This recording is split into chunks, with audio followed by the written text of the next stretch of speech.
किसान साथियों राम राम। आशा और उम्मीद करता हूं कि आप सब ठीक ठाक होंगे। साथियों, मैं आपकी जानकारी के लिए बता दूं कि आज हम चर्चा करने जा रहे हैं जीरा और धनिया के ऊपर। और ये चर्चा क्यों की जा रही है? ये चर्चा इसलिए की जा रही है कि कुछ किसानों के फ़ोन भी आ रहे हैं, कुछ हमारा जो शाम को लाइव सेशन चलता है 6:30 बजे से 7 बजे तक, उसमें किसानों के कमेंट के माध्यम से प्रश्न भी आ रहे हैं। और जीरा और धनिया के जो किसान हैं वो ये जानकारी चाहते हैं कि आगे आने वाले समय जीरा और धनिया का क्या रहने वाला है।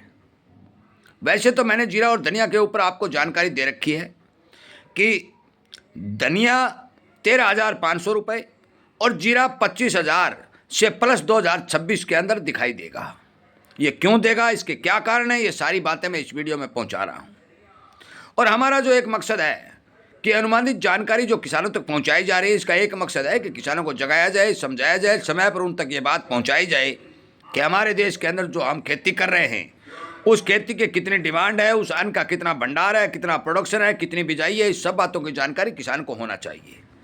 इसीलिए आपको कहा जाता है कि आप हमारे इस जागरूकता रूपी जो चैनल जो किसान के लिए चलाया जा रहा है इसको सब्सक्राइब करें, इसके साथ जुड़े, अन्य किसानों तक शेयर करें। साथियों, जीरा और धनिया की दोनों की सेम पोजीशन है। क्यों है? स्टॉक लगातार दोनों ही चीज़ों का घटता जा रहा है। धनिया का स्टॉक घटने का सबसे बड़ा कारण था कि आपको पता है कि पिछले सालों में जब जीरा के भाव बढ़े थे तो किसान ने जीरा की बुआई बढ़ाई, धनिया की घटाई, जिसके कारण उत्पादन प्रभावित हुआ और स्टॉक घटा, डिमांड भी अच्छी रही। जीरा का स्टॉक जब भाव बने तब अच्छा बना, परंतु उसके बाद धीरे धीरे कटता गया और न्यूनतम स्तर दोनों ही चीज़ें 20-20 लाख बोरी के यहाँ पर आकर अटक गई। जो मेरे पास बाजार के समाचार है, अनुमानित तौर पर जानकारी आपको दे रहा हूं। यदि 40 लाख दोनों ही जिनसों का स्टॉक है और फसल उत्पादन का मैं आपको बता दूं, गुजरात और राजस्थान दोनों ही के अंदर यदि 80 लाख बोरी की पैदावार भी दोनों जिनसों की होती है तो भी लगभग आपकी जानकारी के लिए बता दूं कि 2 करोड़ बोरी के लगभग का उत्पादन हमारे जीरा और धनिया का रहने के अनुमान है। अब बात करते हैं थोड़ी खपत की और डिमांड की।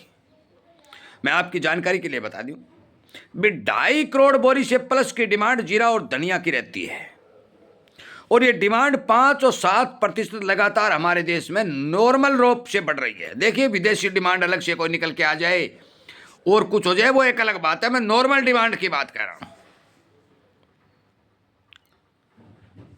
पूरे भी यूरोपियन कंट्री के साथ हमारा जो भारत सरकार ने फ्री ट्रेड समझौता किया है उसके हिसाब से यूरोप में भी भारतीय मसालों की अच्छी मांग है। अमेरिका के साथ यदि ट्रेड वार सुलझ जाता है तो अमेरिका में भी हमारे मसालों की अच्छी मांग है। मेरा कहने का मतलब है कि पूरी ओवरऑल दुनिया के अंदर भारतीय मसालों की मांग बिल्कुल मजबूती के साथ चल रही है। यदि सरकार निर्यात पर रोक नहीं लगाती है तो निर्यात हमारा बेहतर और अच्छा चलता है।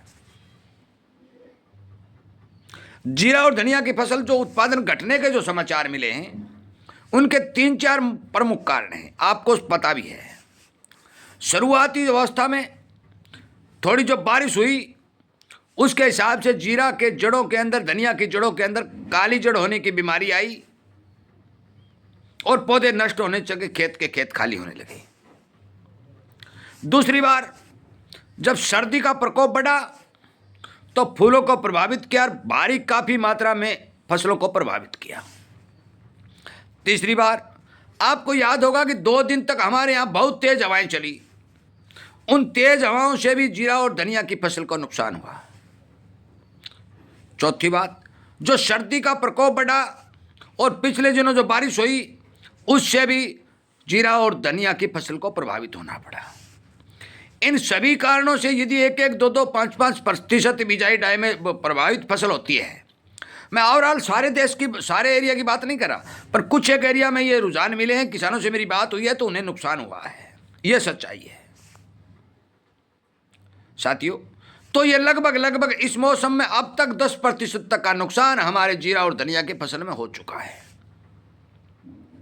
अगली बात, जो हमारा सीजनली किसान का रुझान जीरा और धनिया की बिजाई करने पर था वो घट करके लगभग जो पहले समाचार आए थे 20% बिजाई घटने के पक्के समाचार थे, परंतु मेरी जानकारी के हिसाब से अनुमानित तौर के ऊपर 25 और 30% तक बिजाई घटने के किसानों द्वारा बात बताई जा रही है।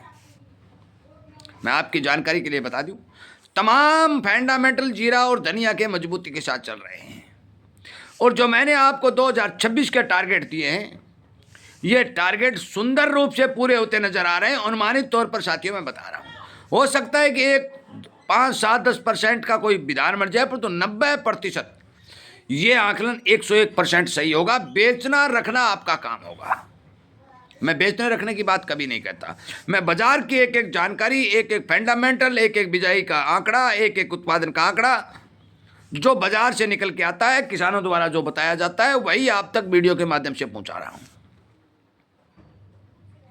डिमांड 2.5 करोड़, उत्पादन 2 करोड़, ये जो गैप है ये भाव को मजबूती देता है, क्योंकि भाव हमेशा डिमांड, सप्लाई और प्रोडक्शन के ऊपर रहते हैं। डिमांड अच्छी है, प्रोडक्शन कम है, सप्लाई बाधित है, तो भाव बनेंगे। यदि डिमांड कम है, प्रोडक्शन बम्पर है, सप्लाई भारी मात्रा में आ रही है, तो भाव घटेंगे। मैं आपकी जानकारी के लिए बता दूं कि नमी वाली फसल यदि बाजार में लाएंगे तो हो सकता है आपको नुकसान हो जाए। क्यों? जीरा हो चाहे धनिया हो चाहे कोई भी फसल हो, नमी के नाम पर उसके भाव घटा के मिल लिया जाएगा। परंतु अच्छी और सुंदर फसल यदि आप बाजार में लाएंगे, सूखी फसल लाएंगे, तो मैं विश्वास के साथ कहता हूं कि 2026 के अंदर मुझे जो अनुमानित जानकारी मिल रही है, उसके हिसाब से जीरा और धनिया दोनों में ही मजबूती दिखाई देगी। और जो टारगेट धनिया 13,500 और एनसीडीएस के ऊपर जीरा 25,000 प्लस की सूचना मिल रही है, यह सच्चे और सटीक साबित हुई दिखाई देगी। इन्हीं बातों के साथ मैं उम्मीद करता हूं कि आपको जानकारी पसंद आ रही होंगी, क्योंकि मैंने काफ़ी पहले भी वीडियो बना के आप तक पहुंचाने का काम किया। अब भी जो जानकारी आएगी मैं आप तक फिर पहुंचाऊंगा, और मैं उम्मीद करूंगा कि आपको इन जानकारियों से फ़ायदा हो रहा होगा, जानकारी मिल रही होगी, आप सावधान और सचेत हो रही होगी। जय हिंद।